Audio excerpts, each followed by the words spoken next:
Governments. 5. A.M. 1. Does the economic future of Japan depend on labor from abroad?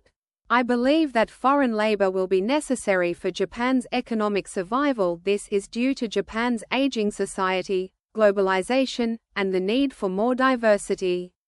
Firstly, Japan is famous for its low birth rate and high number on elderly citizens. If Japan fails to attract immigrants, there will be serious worker shortages. Without enough workers, how can Japan compete against countries with huge populations like India and China? Secondly, as companies become globalized, it will be important to have foreign workers. Many Japanese firms currently lack staff who speak foreign languages and are familiar with other cultures.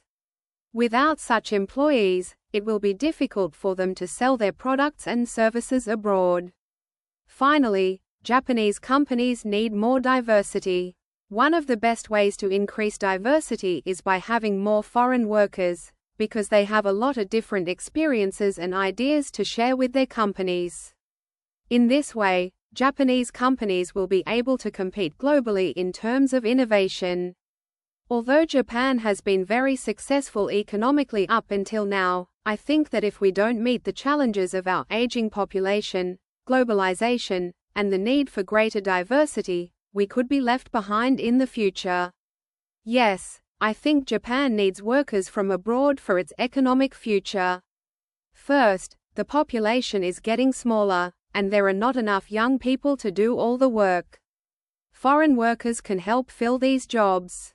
Second, many foreign workers do important jobs, like in factories, farms, and hospitals. Without their help, many businesses can't continue. To keep the economy strong, Japan should welcome more foreign workers in the future. Yes, I believe Japan's future economy depends on labor from other countries. First, many Japanese people are old, and fewer young people are entering the workforce. That means fewer people are working and paying taxes. Second, foreign workers bring new ideas and energy. They can support industries that don't have enough staff. If Japan wants to grow, it must accept more foreign workers and make a system where they can work safely and happily. Yes, I agree. Foreign workers play a big role in Japan today. First, many jobs in construction, cleaning, and farming are done by people from abroad. These are necessary for daily life. Second, some companies can't find enough local workers. If foreign workers leave, those businesses will have big problems. So I think foreign labor is very important for Japan's future and economy, especially in areas where young people don't want to work. Yes, I think labor from abroad is needed for Japan to stay strong. First, Japan's birth rate is low, so the number of working people is going down. Without help, there won't be enough workers. Second, foreign workers can bring skills that Japan needs, especially in areas like nursing or IT. If Japan accepts more workers and gives them support, the economy can continue to grow. That's why I believe foreign labor is important for Japan's future. No, I don't think Japan's future depends only on foreign workers. First, Japan can use robots and technology to do many jobs. This is already happening in factories and stores. Second, more women and older people can join the workforce. If they get support, they can help fill the job gap. It's better to use people in Japan first before looking to other countries. So I think foreign labor is not the only answer. No, Japan should try to solve its labor problems by using its own people. First, the government can help more mothers and seniors work by making workplaces better. Second, students and retired people can also work part-time. These ideas can help without needing many workers from abroad. Also, if Japan depends too much on foreign labor, it may cause problems with culture or communication. So I think Japan should be more self-reliant. No, I disagree. It is risky to depend too much on foreign workers. First, if other countries need them too, they may not come to Japan. Second, it's better to make jobs easier for Japanese people. For example, companies can use flexible hours or offer better pay. That way, more people in Japan will want to work. I think the economic future should be built by Japanese people, with less dependence on foreign labor. No, while foreign workers help, Japan should focus on long-term solutions. First, the country should work on raising the birth rate. If there are more children, there will be more workers in the future. Second, better education and training can help Japanese people do more jobs. Depending too much on labor from abroad may bring short-term help, but it's not a strong plan for the future. So I believe Japan should try to support its own people more. 2. Are international laws biased in favor of wealthy countries? I disagree with the idea that international laws are biased in favor of wealthy nations. I'll discuss human rights, environmental treaties, and arms control agreements. To me, the most important international laws are those dealing with human rights. These laws offer essential protections to everyone equally, regardless of how much money they have or where they live. Without them, it would be much easier for rich countries to exploit people in less wealthy ones. Similarly, environmental treaties are a form of international law that protects all nations, not just rich, powerful ones. These agreements are usually signed by the vast majority of the world's countries, and all countries have rights and responsibilities under them. Furthermore, they have been used to prevent companies in highly developed countries from doing environmental damage in developing nations. Finally, I think that arms control agreements are important for protecting people in less wealthy countries. Today, one of the biggest threats to humanity is the danger of weapons of mass destruction. Like human rights laws, these treaties keep everyone safe from nuclear, biological, and chemical weapons, no matter where they live. In conclusion, I feel that international laws, such as human rights laws, environmental agreements, and arms control treaties have a strong benefit for any country, developed or developing. Yes, I think some international laws are biased toward rich countries. First, wealthy countries have more money and power, so they can influence how rules are made. They often have more people at meetings and better lawyers. Second, when poor countries break rules, they get punished more. But when rich countries do the same, they often avoid strong punishment. This shows that international rules are not always fair, and they sometimes protect powerful countries more than weaker ones. Yes, international laws often help wealthy countries more. First, rich countries are the ones who make many of these laws. They have stronger voices in international groups. Second, poor countries may not have the money or people to defend themselves. So, even if the law is the same, they lose more often. This is unfair. International laws should protect everyone equally, but in reality, rich countries get more benefits and face fewer problems when breaking rules. Yes, I agree that international laws can favor wealthy nations. First, many organizations that make these laws are located in rich countries, so they may reflect those countries' interests. Second, rich countries have more economic power, and they can use that to avoid following some rules. For example, they may use trade power to pressure smaller countries. That's why I think international laws are not always made in a fair way for all nations.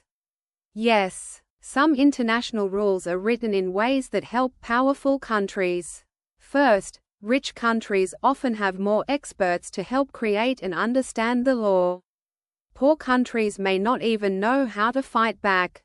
Second, wealthy countries sometimes break the rules, but other nations are too weak to stop them. This shows that the system is not equal. I believe international laws need to change so that every country has the same level of fairness and respect. No, I don't think international laws are made to help only rich countries. First, many countries take part in making these laws, not just the powerful ones. Each country can share its opinion. Second, there are international courts and groups that try to be fair. Poor countries can also win cases. While the system isn't perfect, I think the goal is fairness, and all countries are treated more equally than many people think. No, international laws are made to keep peace and fairness among all countries. First, they are based on agreements between many nations, not just rich ones. Second, some poor countries have used international law to protect their rights. For example, small countries have won trade or border cases. This shows that even weaker nations can benefit. So I believe international laws are not always unfair and can be useful for everyone. No, I disagree. While wealthy countries have more resources, international laws are still based on agreements made by many countries. First, smaller or poorer nations also have a voice in global meetings. Second, organizations like the United Nations try to make fair rules for all. If the system was only for the rich, it would not last long. I think many efforts are made to keep the law balanced between powerful and less powerful countries. No, I think international laws are not always perfect, but they try to be fair. First, many countries, both rich and poor, must agree before laws are made. This helps balance power. Second, some international laws help protect smaller countries from being hurt by big ones. For example, there are rules about war, human rights, and trade. These laws help all countries. That's why I believe international law is not just for wealthy nations. 3. Agree or disagree. Promotion in the workplace should be based primarily on seniority. In the past, many companies used to promote workers based on seniority. But I think it is better to promote staff based on merit. The most important reason is the success of the company. In order to be more competitive than their rivals, firms need to have the best workers in leadership positions, regardless of age. There are many cases where younger workers have more ability than older employees, so they should be in charge if they have better skills. Secondly, promotion based on merit is fairer. If one employee has more ability and is more efficient than his or her co-workers, then he or she should get a more responsible position and more money. Workers these days understand that people should be rewarded based on their performance. Thirdly, companies that adopt a meritocracy will be able to allocate costs well and reward employees who truly deserve it. As long as companies introduce a fair evaluation system, workers will feel motivated to exceed their expectations. Therefore, companies can more easily maintain the cost of human resources while their employees will have an increase in morale. Society has changed greatly in recent decades, and companies have to change with it, so I feel strongly that a merit-based promotion system is better. I agree that promotion should be based on seniority.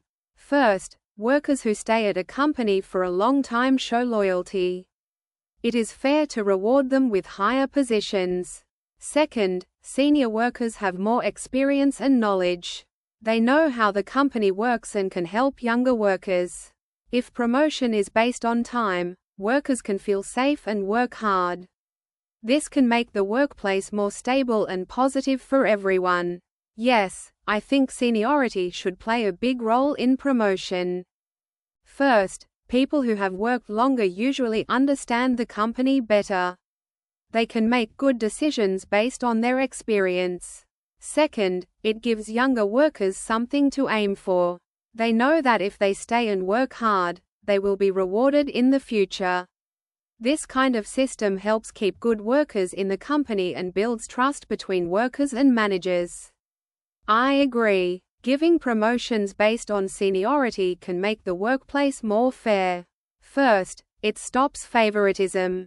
If promotions are based on time, it doesn't depend on who the boss likes. Second, people who work for many years have faced many problems and learned a lot. Their experience is very valuable. If they are not promoted, it may feel unfair. So I think years of service should be a big part of the decision. Yes, seniority is important for promotion because it shows commitment and patience. First, people who work for many years often know how to lead teams and solve problems. Second, if companies only promote young or new workers, older workers may feel left out or lose motivation. A system based on seniority helps keep workers happy and makes the workplace more peaceful. That's why I think promotion should be based mostly on how long someone has worked. No, I don't think promotion should be based on seniority. First, a person who works longer is not always better at the job. Younger or newer workers may have more skill or energy.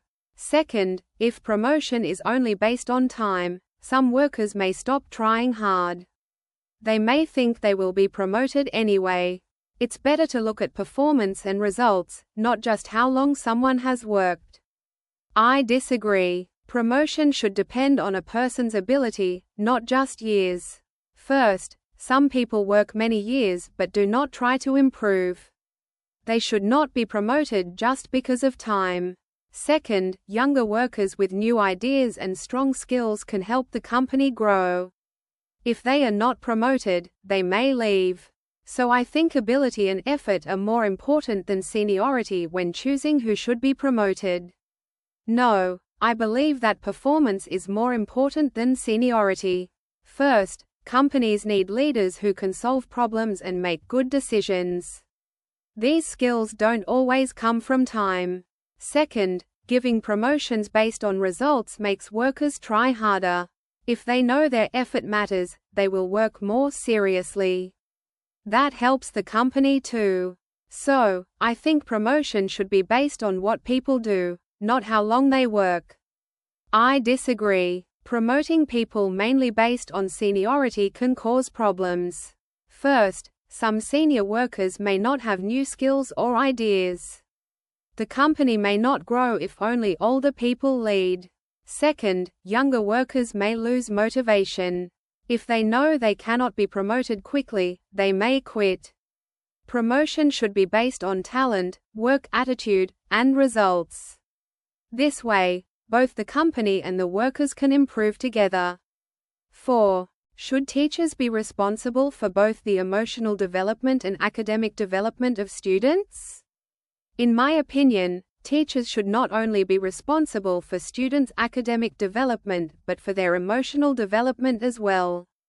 The most obvious reason is that parents are getting much busier these days. More women are remaining in the workforce after they give birth, so they have less time to spend with their children. In the past, parents were able to provide more emotional support to children, but they now tend to have less time for this role, so they need help from teachers. Secondly, emotional development is strongly connected with academic development. If students have teachers who inspire them to love learning and show them how to control their emotions, they will have better motivation and self-discipline. Without these things, students cannot reach their academic potential. Finally, teachers should remember that education is about much more than learning from books. Students need social skills to succeed in their future lives. To provide these skills and nurture well-rounded human beings, schools need to emphasize emotional development as well as academics. Based on the reasons I've given, I think it is essential that teachers make sure to help their students develop emotionally as well as academically. Yes, I think teachers should help students grow both emotionally and academically. First, students spend a lot of time at school, so teachers are important role models. If teachers support students' feelings, students can feel safe and focus better on studying. Second, emotional problems can affect learning. If a student is sad or stressed, they can't study well. Teachers who care about both areas can help students learn and grow more effectively.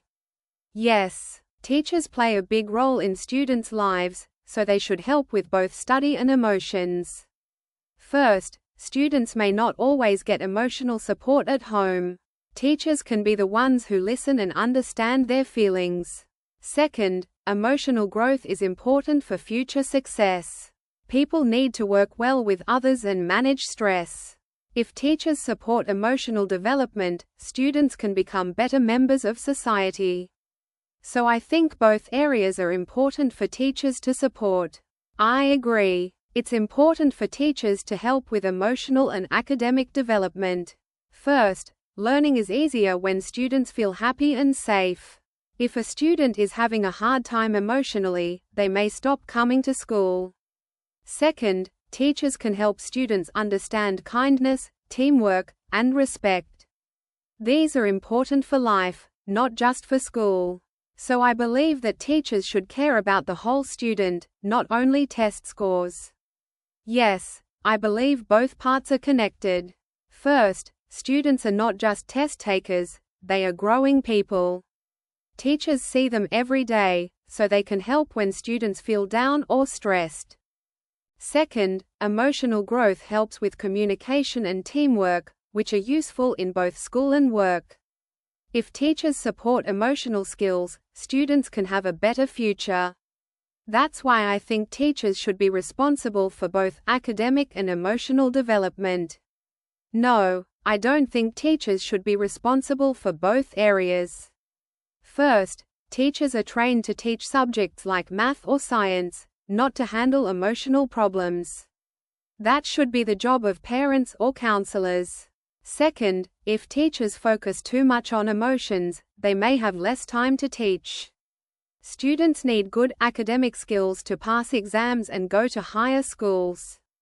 Teachers should focus on that. No, teachers already have many things to do, like making lesson plans, grading, and teaching. First, it's not realistic to ask them to handle emotions too. Second, emotional support needs special skills. If a student has a serious problem, teachers may not know what to do. It's better to have trained staff like school counselors take care of emotional issues. Teachers should focus mainly on academic support. No, I disagree. Emotional support is important, but it should come from home or professional staff. First, teachers have many students and cannot give deep support to each one. Second, emotions are personal, and students may not want to talk to teachers about them. For academic growth, teachers are the right people, but emotional care should come from others. It's not fair to expect teachers to do everything. No, while it's good if teachers care about emotions, they should not be responsible for emotional development. First, their main job is to help students learn subjects and improve grades. Second, some teachers may not know how to handle emotional problems well. If they try and fail, it could hurt the student more. It's better for emotional support to come from parents or school counselors. Teachers should stay focused on academics. 5. Is scientific research the key to improving human health in the future? If humans want to live longer, healthier lives in the future, it is essential that we continue to make progress in scientific research. First, just think about all the treatments for diseases that science has brought us. Many illnesses that used to kill millions of people can now be cured, and treatments for many others have improved greatly. There is also promising research for curing diseases like diabetes and HIV, so it is important that scientists continue this important work. Another promising area is in treating injuries and birth defects. Many problems that once caused people to live their whole lives in wheelchairs can now be treated or cured. Furthermore, there is the potential that scientific research will give humans the ability to grow organs or other body parts in order to undo the effects of injuries or aging. Finally, there have been many advancements in preventive medicine, in which major diseases can be identified and treated at an early phase. Nowadays, doctors can look at genetics or environmental factors to predict the risks that patients have for developing a disease. They can use screening technology to detect, for example, signs of cancer cells. Preventive medicine will likely have an increasingly larger role in healthcare. For these reasons, I believe scientific research is the key to improving human health in the future. Yes, I think scientific research is the key to better health in the future. First, it helps find new ways to treat diseases. Many new medicines and vaccines were made because of research. Second, research helps us understand how the body works. This can lead to better ways to stay healthy and live longer. Without science, we would still be using old methods. So I believe research is very important for future health. Yes, scientific research has already improved health in many ways. First, it has helped discover cures for diseases like COVID-19 and cancer. Second, it shows us how to live healthier lives, such as what to eat and how much to exercise. In the future, new research may help us prevent more illnesses or even live longer. So I believe that science will continue to be a key part of health improvement. Yes, I agree. Science gives us important knowledge to fight health problems. First, thanks to research, doctors can now use better tools and tests. This helps find problems earlier. Second, research helps make better medicine and safer treatments. People can recover faster and feel less pain. Without science, we wouldn't have the healthcare we enjoy now. So, it will be even more important in the future.